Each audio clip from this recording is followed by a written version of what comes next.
I hope Merry Christmas. Hope you've had a good one. I've had a great one because, mainly because I've not been at work. But I love Christmas anyway. I get right into the spirit, get all my lights up.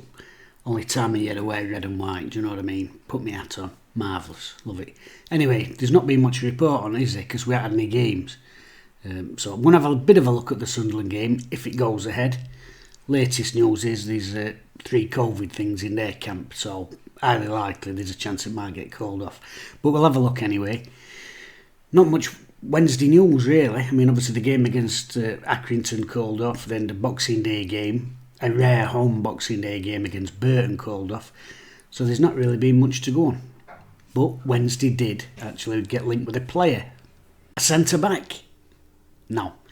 Been linked with a striker.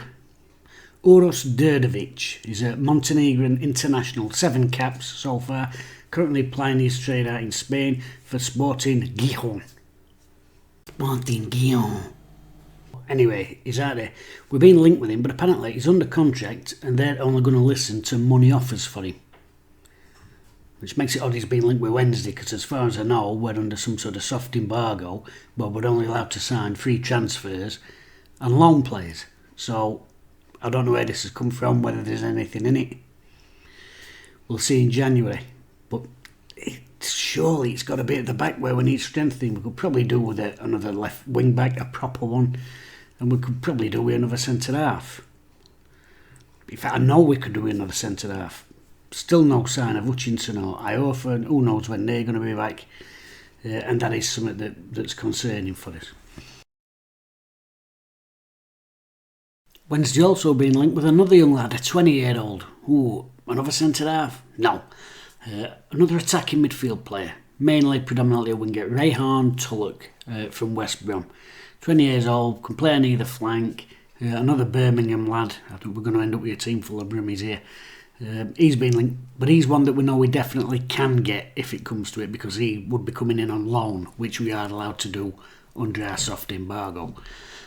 But all these attacking players, it's funny because the 15-year-old schoolboy that lives inside all of us and never really goes away is dead excited about all that. Manager just going out, striker, winger. Great, let's go for it. Let's go Keegan style. The middle-aged me is a bit more... We're going to get some defenders in or what? You know, because now and again you do need people who are going to edit and tackle. We'll see how it goes. Tulloch looks a more realistic option at this stage with a loan move than Đurđević. Although I do quite like saying his name, Đurđević. What the hell? I haven't mentioned Sunderland. That's what I come here to do, to do a preview at Sunderland game. Well, anyway, let's have a quick look then at Sunderland's last few results. Gordon Penny. So, Sunderland's last 4. Beat Morecambe 5-0. It's a right spanking. Then it beats Plymouth Argyle 2-1. Plymouth on a bit of a slump since Lowe knobbed off to Preston. 1-1 draw with Ipswich Town, and then most recently 3-0 spanking at Doncaster Rovers, and they did look very good, but Doncaster really poor side, aren't they? So yeah, they're in good form coming into faces there. What's that? 10 points at the last 4 games. Not in bad form, are they? And we're going to have to do it without Luongo. These bloody cancelled games. I mean, Crewe, Accrington and Burton would have been his 3 games. You'd have fancied us to take points there, wouldn't you? Without him. You know, and he would have been back for today, as it is, because we're all faff with COVID and cancelled games. Now this is like the second game of his suspension, which is right annoying. God, what is it? 3-game ban, he's missed about 5 weeks. Right, carry on with his COVID, isn't it? Anyway, let's have a look at table. So a few results last couple of days. Accrington shock win against Rotherham. That drops Rotherham's runaway lead down a little bit and puts everyone back in with a chance. It's allowed Sunderland to catch up there. Look there, that 3-0 win against Donny, so they're within a point of Rotherham now. I mean, they look bloody unstoppable at one bit, didn't they? And it just shows anything can happen in this division. Plymouth got a 2-0 against Cheltenham. That's after their blip when Ryan Lowe knobbed off to Preston, so they're back in the pack up there in 4th place. What's that done for Wednesday? Wednesday down there in 8th place, just a point behind MK Dons, 2 points behind Oxford. So it really is a game we could look at winning, but it's a bloody tough one. It's a tough one. 5 points would put us on 42 up there, sort of level with Wickham, depending how other results go, if them games go ahead. But bit early to say it, but 6 pointer, isn't it really? Tight up there, isn't it? Big game this now, you know. Can't really have anything less than a draw. We've got to stay in touch with Pack, looking at that. Can't afford to have MK Dons and Oxford and Plymouth pulling away from us. Although we have got 2 games in hand on Plymouth, but that don't mean out, does it? Games in hand, it's points in bag that you want.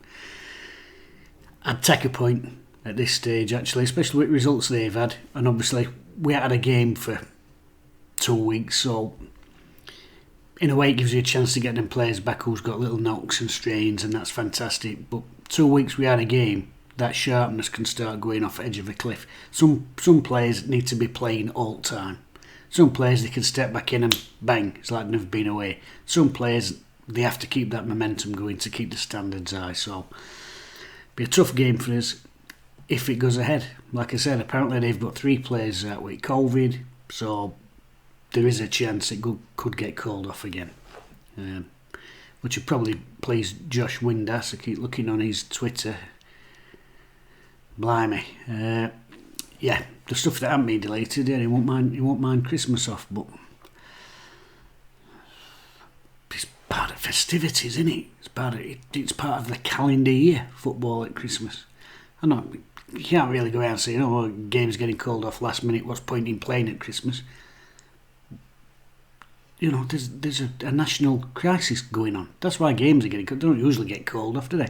How many Boxing Day games have you known get called off in the last 20 years? 1? None? Anyway, think before you tweet. So, yep, tough game.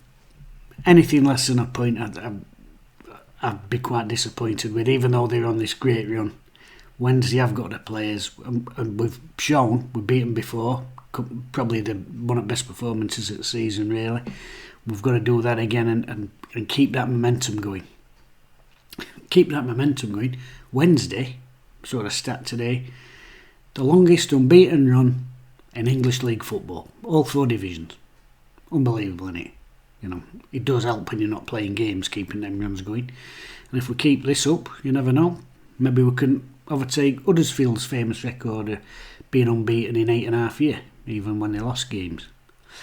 So we'll see. More news tomorrow as to whether that game's going to go ahead. Everybody hopes it does. And if it don't, well, it's just do what you've been doing, innit? Eating biscuits and reading books. See you after the game, if there is one.